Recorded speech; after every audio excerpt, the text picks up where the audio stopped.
A Mystery by Anton Chekhov.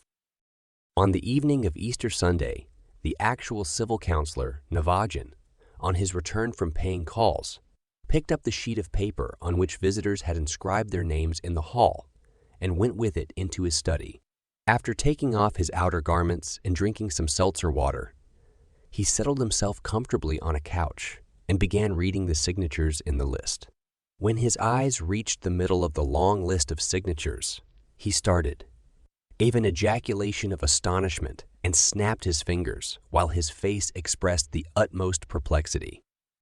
"Again," he said, slapping his knee. "It's extraordinary. Again, again. Again, there is the signature of that fellow. Goodness knows who he is. Fedyukov, again!" Among the numerous signatures on the paper was the signature of a certain Fedyukov. Who the devil this Fedyukov was, Navagin had not a notion. He went over in his memory all his acquaintances, relations and subordinates in the service, recalled his remote past, but could recollect no name like Fedyukov. What was so strange was that this incognito, Fedyukov, had signed his name regularly every Christmas and Easter for the last 13 years.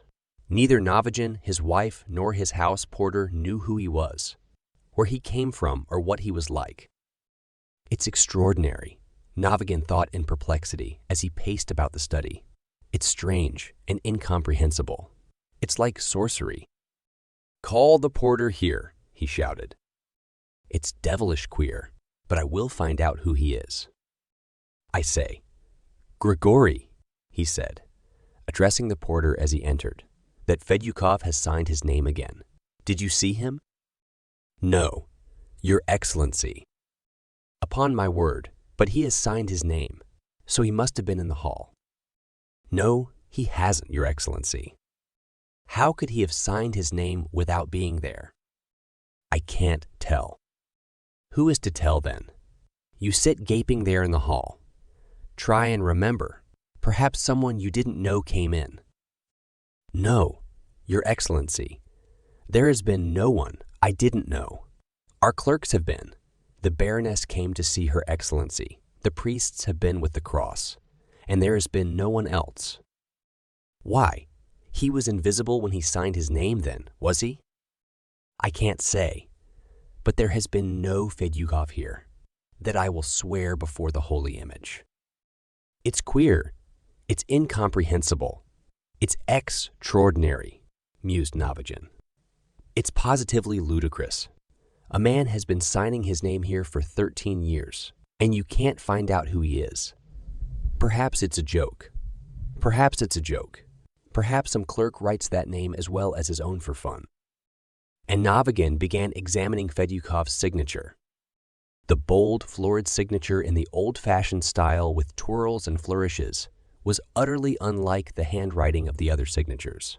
It was next below the signature of Shtuchkin, the provincial secretary, a scared, timorous little man who would certainly have died of fright if he had ventured upon such an impudent joke. "The mysterious Fedyukov has signed his name again," said Navagin, going in to see his wife. "Again, I fail to find out who he is." Madame Navagin was a spiritualist, and so for all phenomena in nature, comprehensible or incomprehensible, she had a very simple explanation. "There's nothing extraordinary about it," she said. "You don't believe it, of course, but I have said it already, and I say it again. There is a great deal in the world that is supernatural, which our feeble intellect can never grasp. I am convinced that this Fedyukov is a spirit who has a sympathy for you. If I were you, I would call him up and ask him what he wants." Nonsense, nonsense. Navagin was free from superstitions, but the phenomenon which interested him was so mysterious that all sorts of uncanny devilry intruded into his mind against his will. All the evening he was imagining that the incognito Fedyukov was the spirit of some long-dead clerk who'd been discharged from the service by Navagin's ancestors and was now revenging himself on their descendant. Or perhaps it was the kinsman of some petty official dismissed by Navagin himself, or of a girl seduced by him. All night, Navagin dreamed of a gaunt old clerk in a shabby uniform, with a face as yellow as a lemon, hair that stood up like a brush, and pewtery eyes. The clerk said something in a sepulchral voice and shook a bony finger at him, and Navagin almost had an attack of inflammation of the brain. For a fortnight, he was silent and gloomy, and kept walking up and down and thinking. In the end, he overcame his skeptical vanity, and going into his wife's room, he said in a hollow voice, "Zina, call up Fedyukov." The spiritualistic lady was delighted.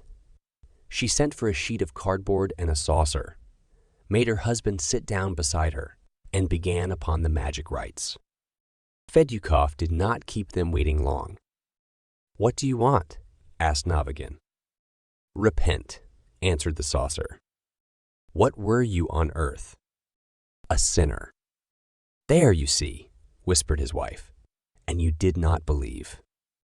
Navagin conversed for a long time with Fedyukov, and then called up Napoleon, Hannibal, Askachinsky, his Aunt Klavia Zaharovna, and they all gave him brief but correct answers full of deep significance. He was busy with the saucer for 4 hours, and fell asleep soothed and happy that he had become acquainted with a mysterious world that was new to him. After that, he studied spiritualism every day, and at the office, informed the clerks that there was a great deal in nature that was supernatural and marvelous, to which our men of science ought to have turned their attention long ago. Hypnotism, mediumism, bishopism, spiritualism, the fourth dimension, and other misty notions took complete possession of him, so that for whole days at a time, to the great delight of his wife, he read books on spiritualism or devoted himself to the saucer, table, turning, and discussions of supernatural phenomena. At his instigation, all his clerks took up spiritualism too, and with such ardor that the old managing clerk went out of his mind and one day sent a telegram. "Hell. Government House, I feel that I am turning into an evil spirit. What's to be done?" Reply paid. Vasily Krinolinsky. After reading several hundreds of treatises on spiritualism, Navagin had a strong desire to write something himself. For 5 months, he sat composing, and in the end had written a huge monograph entitled My Opinion. When he had finished this essay, he determined to send it to a spiritualist journal. The day on which it was intended to dispatch it to the journal was a very memorable one for him.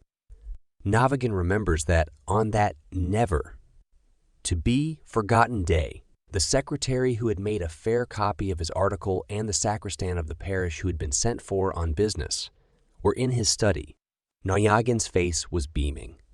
He looked lovingly at his creation, felt between his fingers how thick it was, and with a happy smile, said to the secretary, "I propose, Philippe Sergeyevich, to send it registered." And raising his eyes to the sacristan, he said, "I have sent for you on business, my good man. I am putting my youngest son to the high school, and I must have a certificate of baptism. Only could you let me have it quickly?" "Very good, Your Excellency," said the sacristan, bowing. "Very good, I understand. Can you let me have it by tomorrow?" "Very well, Your Excellency. Set your mind at rest. Tomorrow it shall be ready. Will you send someone to the church tomorrow before evening service? I shall be there. Bid him ask for Fedyukov. I am always there." "What?" cried the general, turning pale. "Fedyukov." You are Fedyukov?" asked Navagin, looking at him with wide-open eyes. "Just so, Fedyukov." You signed your name in my hall?" "Yes." The sacristan admitted, and was overcome with confusion. "When we come with the cross, Your Excellency, to grand gentlemen's houses, I always sign my name. I like doing it." In dumb stupefaction, understanding nothing, hearing nothing, Navagin paced about his study. He touched the curtain over the door, 3 times waved his hands like a June premiere in a ballet when he sees her. gave a whistle and a meaningless smile, and pointed with his finger into space. "So I will send off the article at once, Your Excellency," said the secretary. These words roused Navagin from his stupor. He looked blankly at the secretary, and the sacristan remembered, and stamping, his foot irritably, screamed in a high, breaking tenor, "Leave me in peace. Leah, leave me in peace, I tell you." The secretary and the sacristan went out of the study and reached the street while he was still stamping and shouting, "Leave me in peace. What you want of me, I don't understand. Leah, leave me in peace."